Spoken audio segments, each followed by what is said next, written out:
Petur, íslenska landsliðið mætt til Istanbul, Tyrklandi. Hvernig gekk ferðalagið? Svona þínu viti? Ferðalagið var langt, smá bröðsótt. Það voru tafir hér og þar en við endum á réttum stað og það skiptir máli. Að fara að mæta heimamönnum í Tyrklandi á morgun, væntanlega bara í fullri höll og voru að spila á móti NBA-leikmönnum og Euroleague og hvað veistu sko? Ekki spennandi fyrir ykkur liðið að fara inn í þennan leik?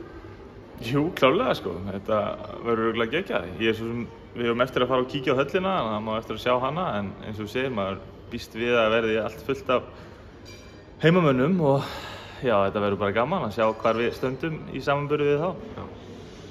3 leikir á 4 dögum, svona hraðmót í raun og verunni. Það er svolítið ólíkt kannski því sem að þið eru vanir með félagsliðum og landsliðum. Já, bara mjög.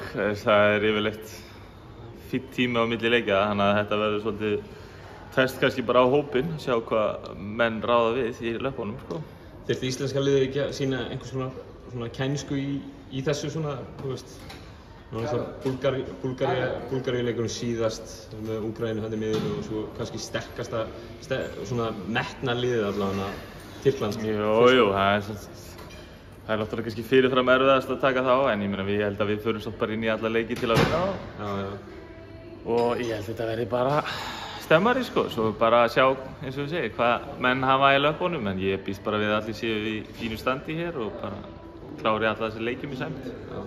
Og þú þú hefur verið svona viðloðandi í íslenska landsliði svona síðustu ár, komin inn í þennan hóp núna, hvernig er stemmingin í hópnum? Bara mjög góð. Það var alveg mikil samverustund í gær, eins og sagði á hann, það var mjög langt ferðalag og bara gaman að vera saman hérna með strákunum og komin á geggjað hótel og ég held að þetta verði bara algjör snill sko. Bestu þakkir Petur, gangi ykkur vel á morgun. Takk.